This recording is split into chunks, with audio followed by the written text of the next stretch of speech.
All right, welcome back to Plain Talk. Just finished our interview with Congresswoman Julie Fedorchak, which was very interesting. And um,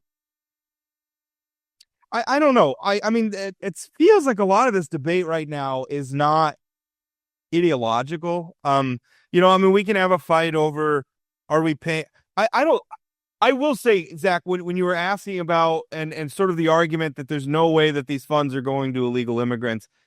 Unfortunately, I feel like states like California and New York have been bad actors on this front. And you look at the past where they have demonstrated a public unwillingness to enforce the law. I think it's one of the gravest political mistakes Democrats have made.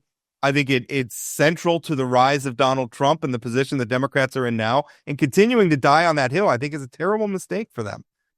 No, I feel you. I mean, it's tough politically. I just keep going back to, just the logistics behind it. Like, if we're not going to do that with folks who are here in the country illegally, are we going to make the hospitals hold the bag? Are we going to make, Right. are we going to start turning people away from the hospital? It's a catch-22. What do we do? My problem is not so. I mean, I definitely want to take those problems head on. I mean, because you're right. They're there. Are we gonna like start checking somebody's citizenship status before we treat them for a heart attack? If they're a burn victim, do we have to check their green card and then ship them to Mexico or something before they can get treated? Obviously, we're not going to do that. Right. I think it costs us more ultimately. Should we do that? Because morally, that's repugnant. So how are we going to handle those things? My problem is people saying, I mean, to me, that's the argument. No illegal immigrants are being covered. Well, yeah, they are. That's fair. And now the question is, what are we going to do? Are we going to be cruel monsters and put burn victims on the street and not give them even emergency care because they don't have a green card? Or are we going to figure something else out? That's the debate we need to be having. Yeah. But by and large, I mean, the frustrating thing I think is that Congress has put itself in a position where they are just reacting to the presidency. I mean, Donald Trump is so completely in the driver's seat on this stuff. And I feel like Congress has to act. And again, it's not even an ideological thing. It's a small R American republic thing, like not Republican big R, Republican as in we have three separate and co-equal branches of government and the other branches need to start doing their jobs. Yeah, it's both. I mean, the legislative and the judicial at this point are really ceding a lot of authority. I mean, even the Supreme Court's ruling on the shadow docket in an unprecedented number of ways, granting just broad sweeping authority. And it sounds like we're going to get more of that. I mean, even just striking the Impoundment Control Act through the shadow docket, like it's not getting any better, unfortunately. So I'm not sure where this comes to a head at. I don't know either. And there's a point at which some of these policies are just not working. I think I sense that the Congresswoman was pretty uncomfortable when we started talking about some of the things that local state level elected Republicans in North Dakota have been saying. Insurance Commissioner John Gottfried saying we can't wait to the end of the year to address this. The enrollment period is well now, basically. Yeah. Yep. And then you have Doug Goring saying, it's doom and gloom out there. It's, even if we gave farmers free money where there were zero interest loans, they couldn't make ends meet right now because of input costs and everything else. Is there a point at which I would very much like to see Congress take some of this tariff authority away from Donald Trump, which isn't saying that the times tariffs are an appropriate tool to try to get where we're going, only that allowing the president to exercise this authority unilaterally and on a whim. I mean, is there anything more whimsical than having to look at Truth Social to figure out what our tariff policy is? I mean, Congress needs to impose some order on this process. Yeah, the uncertainty is what kills on this issue. It's crazy. And it really seems that, congressional Republicans are just afraid of stepping out of line with Donald Trump to incur his wrath within the party itself. So they're hoping the Supreme Court will bail him out and to strike these unilateral tariffs down, which who knows what they'll do. But I wouldn't bet on it if I were them. That is the hard thing is right now our politics do not reward people who take nuanced positions on things. It's and right or left. It's like you're either on the team or you're off the team. And that's one of the things that is absolutely killing us. I did want to ask, because Julie and I did have a conversation. And actually, the funny thing is I had to write my print Sometimes I think people get confused. I have 2 columns a week that I have to write for print, which means that I have to write them ahead of time. And I struggle with this mightily because I'm a very topical, very cutting edge, like what's going on now sort of person. It's hard for me to write 2 days ahead. But I wrote a column about that meeting that Julie came through Minot and we had lunch, and I asked her, I said, I mean, is there a limit to this stuff with Donald Trump? And what is your red line? And she said he has to follow the courts. Well, he's not in Portland specifically, you have a federal judge that said you cannot deploy troops here. And then he just went ahead and did it anyway. They tried to use the California Guard right away as a workaround, but then they shut that down too. And now we're at the point where they're definitely not listening. Well, and the judge, right. It's not like some procedural thing about which National Guard he can use or something. It's the federal court said your justification for deploying the military domestically is untethered from the facts. I mean, what's in dispute here is it's almost like it's not even a legal question about the president's authority so much as it's a legal question about the facts. I mean, it's not in dispute that the president, under certain circumstances, has the authority to deploy the military domestically in cases of insurrection, things like that. What the president is doing is manufacturing a case for deploying the military domestically that's not true.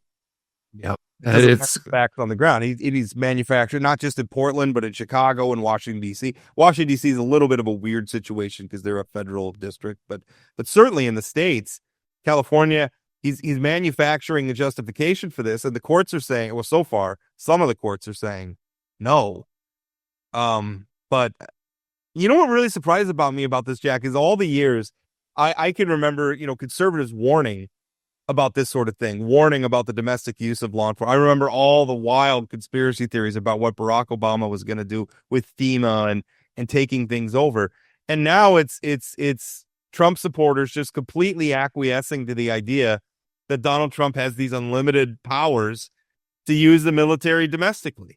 Yeah, and you can even look in historically as the Republican platforms from like Abraham Lincoln to Teddy Roosevelt very explicitly stated that one of the gravest, violations of our freedom is for the federal government to deploy troops to a state without their consent. And now we have the figurehead of the Republican Party doing that on a day-by-day basis. And I appreciated, I think it was you and Chad talking about the fact that, like, how would this go if it were President Obama sending in the National Guard to McKenzie County when Governor Dalrymple said no? Like, I have a feeling that every one of these people would have been hair on fire, understandably. And that would have been the correct response too. We didn't need the National Guard. As during the oil boom, McKenzie County, Watford City, kind of the epicenter of the oil boom. We saw so many people coming in, law enforcement resources were strained, infrastructure resources were strained. We did have some crime problems. You bring that many people in, a lot of them young men. Now they have a lot of disposable income. That's a recipe for things to get a little rowdy for a while. And they certainly did. But we didn't need the National Guard. Certainly we didn't need a president to upstage our elected governor and say, we're going to send the National Guard there anyway. And even beyond that, when you start looking at some of the rhetoric that's being used, I thought your question to Congresswoman Fedorchak about the rhetoric that's used, where Democrats are demonic and terrible and domestic terrorists and extreme. The other day when I was looking up Treasury data, that was the message at the top of the website, is that the government is shut down because extremist Democrats or extreme Democrats, I'm forgetting the exact use of the word. Rob, just real quick before we move on from the deployments of the military, I'm kind of curious your thoughts on this. I think we're going to come to a point sooner than later where I don't know if it'll be North Dakota's Guard or if it'll be South Dakota's Guard, but I feel like one of these neighboring states to Minnesota is going to be called for their guard to deploy to Minneapolis. And I'm curious, like, how do you think Governor Armstrong's going to respond to that? Like, what do you think the general attitude in the state will be if that happens? Unfortunately, I think the reality is, a lot of the state might be fine with it. A lot of them might, because they've just decided that if Donald Trump wants it, he gets it. Unfortunately, I think that's going to be the reaction. I would not wannabe Governor Armstrong and put in that position, where on one side you have a mercurial, bombastic, revenge-orientated president who brooks no dissent at all, demanding that you deploy the men and women of the North Dakota National Guard to our, I guess to do, I mean, and we're talking about a hypothetical here, so I don't know what the justification would be. We don't need the North Dakota National Guard in Minnesota. But that being said, I mean, if he did it, I wouldn't want to be in Kelly Armstrong's position. Would he follow through with it? Probably. That's just the reality of what this is right now. He had to pick his battles, and that would probably I not would want like to see the stuff stop. I would like to see the courts, and some of them are trying to pump the brakes on it, but again, we'll see where that ends up. But it's a scary time. And again, I mean, to my right of center friends listening to this, remember that all the precedents that Donald Trump are setting could be used by a future Democrat president. I mean, one of the reasons why we support these norms, like these constitutional protections and restrictions, is precisely so that people, I mean, even if you love Donald Trump and you think he couldn't possibly wield this power in an untoward way, I don't necessarily agree with you, but even if you believe that, eventually we're going to elect another Democratic president. Do you want them to have that authority? Because I don't want anybody to have that authority.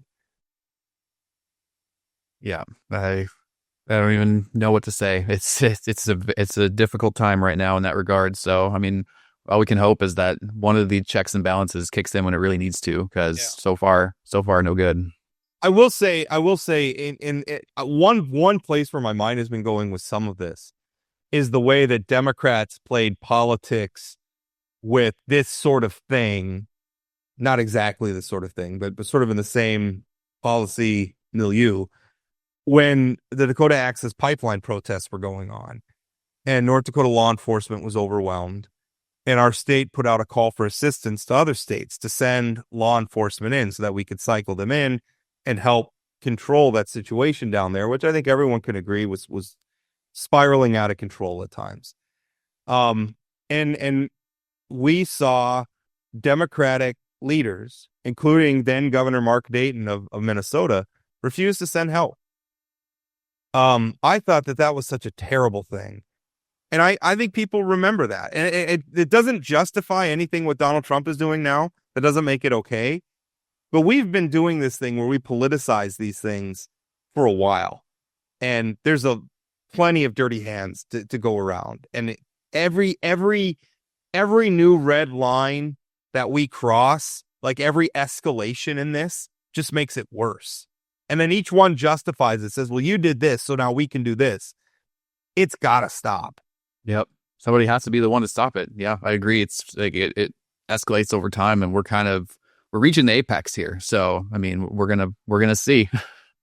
Yeah, for sure. Hey, a little bit. Let's bring it back to state politics. The Republican Party continually at war with itself, with a faction within it that is very much trying to use the arcane rules of party politics to make sure that only their people win elections. Something I always say is that elections are fundamentally simple, right? Whether it's a statewide election or if it's something that's happening in a small district committee room, it's really not that hard to debate an issue and then hold a vote at the end of the day. And I think anytime it gets hard, anytime somebody's out there making it complicated, it's usually because they're trying to use the rules to lock somebody else out. They're trying to use the rules to put their finger on the scale and get the outcome that they want, not by, a fulsome debate and large, in an engaged participation, but through just controlling who gets to participate. That happened in district. It's happened actually several times. We've had a slate of, a spate, I guess that's what I started to say spew and then I said slate. What I meant was spate of vacancies in the legislature. And in North Dakota, vacancies are typically filled by the political party of the vacated lawmaker gets to make the appointment. And usually, that's where sort of the populist MAGA faction of the Republican Party, that's where they shine. They're very, very good at packing a meeting room and using the rules of the meeting to sort of lock certain people out. They tried to do that recently in District 42. They tried to lock people out. It was so funny, Zach. At one point, they were arguing that allowing participants, Republicans, to pay their party dues at the door and to get in to be able to participate in the meeting would disenfranchise existing voters. Can you imagine that? That's like me saying that this candidate is disenfranchising me by bringing in more qualified candidate or qualified voters to the ballot. Just completely ridiculous. Yeah. So they did that. But Dustin McNally, who's a very, very moderate, very centrist Republican, won in District 42. It was narrow, but he won. Only about 40 people ended up participating. And so he gets to succeed Representative Emily O'Brien in District 42. She went on to work for the Armstrong administration.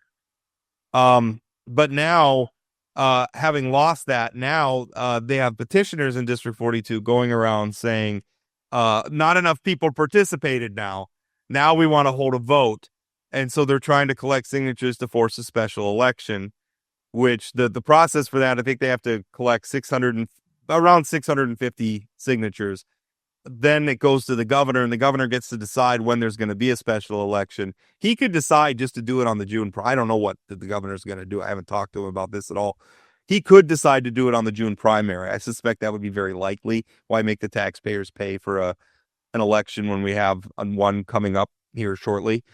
But the whole thing is just petulant and stupid, Zach. I don't understand it. Yeah, I mean, honestly, it's a little discouraging to see that Pritchard is back at things again. I mean, it's just so funny that he could lose. You're talking about Pritchard, former state rep Brandon Pritchard from Bismarck. He's now an activist for a group called Citizens Alliance. He now lives in District 42 in Grand Forks, and what Zach is making the fair assumption that he's behind a lot of this. Yeah, and to see him lose like a primary election, I mean, that's to happen to a sitting legislator even for one term, and then to try to, go to a whole other area of the state and to start doing the same stuff again. I mean, I really do hope that the people of District 42 can see through it. I mean, even that close victory for McNally is encouraging. Hopefully that continues to hold, and as people pay more attention to what's going on there, they'll realize that his brand of politics isn't what we need right now. Well, and O'Brien had just gotten reelected, so McNally has pretty much a full term in front of him. But under the law, he was already going to have to be on the general election ballot next year anyway. I mean, that race was going to have to be on the ballot next year. So the funny thing is if the governor puts it on the June ballot, McNally was already going to be on the June ballot in a primary for that seat because that's the law. So I don't even know what they're accomplishing by holding a special election when he had to go to the ballot anyway. And in this way, Zach, and this probably doesn't bother you that much, but from a Republican perspective, it's kind of stupid because if you put McNally on, then you have to assume he's going to get a challenger from the right, from this populist MAGA faction.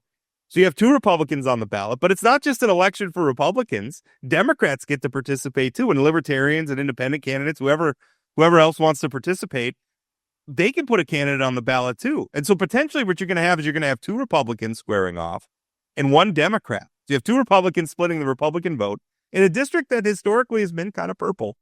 Yep. Not exactly McKenzie County. Right. You have two Republicans splitting the vote and then a Democrat. I mean, that's potential for a big pickup for Democrats. Yeah. I suppose I should think of it that way. Like maybe it'll be a little advantageous for Pritchard to keep raining chaos in the Indy GOP like that. And I think this about me, Zach. I am not necessarily in favor of Democrats winning elections because I'm a conservative Republican. That being said, I am in favor of Republicans losing elections when they do stupid things. Just from an accountability standpoint. I think that's really a big problem in North Dakota is that there are so many Republicans that are just in places where there is no real competition. And much as in the marketplace, that allows them to indulge a lot of stupid things. Like if you're operating a business and you have no competition at all, right? What does that allow you to indulge yourself? Probably poor customer service, high prices, poor quality of service. Like, because I mean, it doesn't really matter, right? So you can just kind of mail it in, and you're going to get the business anyway. That's happening with a lot of our Republicans, where they're not serving their constituents well. They're indulging some of their more outrageous ideological positions, and our state's not served well for it. So, I Yeah, mean, we've been saved a couple times by moderate good governors. I mean, Burgum and Armstrong both they're not afraid to challenge the excesses of their party. And so, I mean, if we didn't have a governor like that, I mean, we could list a whole bunch of just really bad legislation that would have been on the law right now if it weren't yeah, for good governors. and I think that's and really even, earlier when we're talking about some of these statewide leaders who are, I mean, I think John Godfrey deserves a lot of credit for speaking up about the premiums situation in terms of the big beautiful bill, and talking about, no, this bill did something really bad in this area of policy. He's a Republican. That's not an easy thing for him to do. I don't think it's an easy thing for Doug Goring to stand up and say, this is doom and gloom. The tariffs are killing us. I mean, he's right. I mean, and I mean, first of all, Republicans nobody should be afraid to stand up and just say something that's accurate and have to fear reprisals. I mean, these gentlemen are correct about it. And so I think your point about, sort of more moderate centrist, first of all, it feels weird calling Kelly Armstrong a moderate, because he's not really, but he's certainly more moderate than some of the more extremes of his party. And you're right. I think because they more reflect where North Dakotans are as a majority anyway of North Dakotans are as an electorate, as opposed to some of these down in the weeds hyper local races. Yeah, our legislature has always in the past been so good about, taking the issues that matter to North Dakota and legislating on them. I mean, that's big credit to the Republican Party in North Dakota. I mean, the reason they've been so dominant is that they've been willing to adopt issues that make sense, even if they're left of center. I mean, Medicaid expansion is a good example of that. They voted for that, and it's been wonderful for our rural hospitals. And if they lose grip with that, I mean, who knows? Maybe they'll start to eke away some seats. Because I remember, I mean, back in another, I mean, you roll back the clock 10, 15 years ago, I remember Democrats consistently complaining about Republicans stealing their ideas. Like just consistently, like, that was our idea first. Well, it was a good idea, and Republicans didn't mind, just because it started as a Democratic idea. They didn't mind swooping in and taking it. I mean, credit where it's due sometimes, but at the end of the day, North Dakota won because of that pragmatism, which I think is missing now. I mean, now we have one of the most absurd things I've seen from that faction of the Republican Party, and it was actually circulated by both Zach and I live in Minot. Zach actually lives just down the street from me. Both Zach and I live in Minot, and our city councilman Mike Blessum was circulating in Republican circles this legislative rating that was all based, like, it punished Republican legislators if they voted on a piece of legislation that Democrats also voted for. Like, that was the whole premise of the rating. And it was absurd. What if it made no accounting at all for whether or not it was a good policy. It was just how often you voted with Democrats. Well, if a Republican does a really good job, it convinces Democrats to come over and vote for a tax cut or something. Why should they be punished for that? But that's kind of, I mean, to me, that always displayed the mindset of where a lot of people are at, where like more important than whether or not the policy you're supporting is good policy and workable policy is your loyalty to your team. That's the thing that matters more than anything else right now, and it's atrocious, and it's killing us.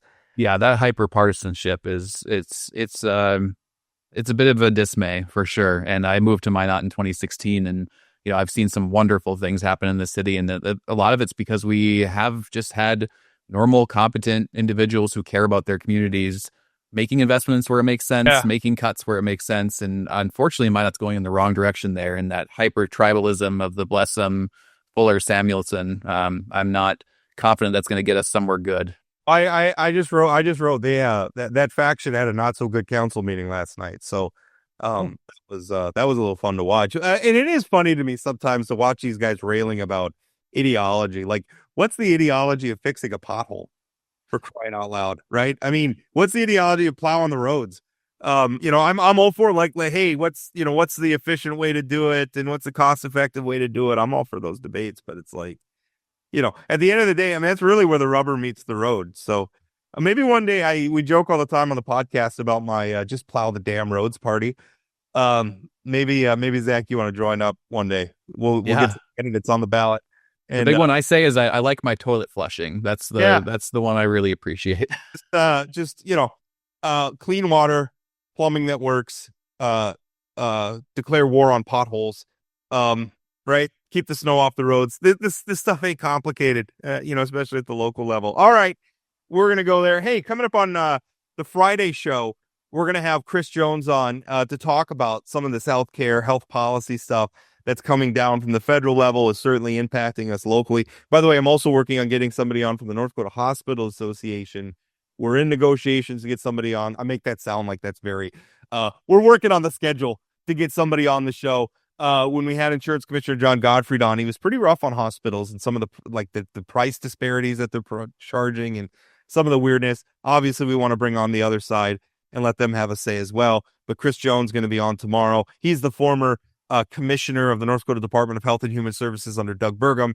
He's gone federally. He's done some work at the national level. He's going to be on the show on Friday, so stay tuned for that. Of course, follow us on all the social media things. We're at Plain Talk ND on YouTube and X and Facebook and did I say TikTok? TikTok. We're on TikTok. Follow us on TikTok if you're a TikTok person. Certainly appreciate it.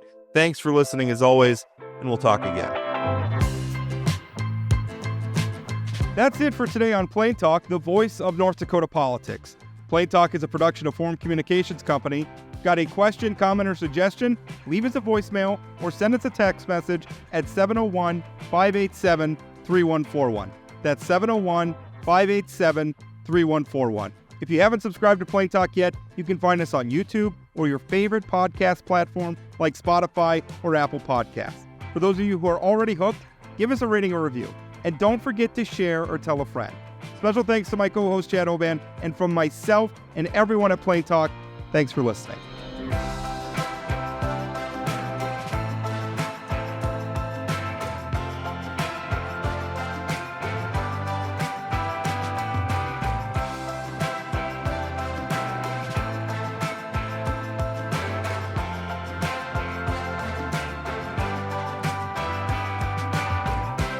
What was his name? Schlittler, believe it or not. Amazing. Wow.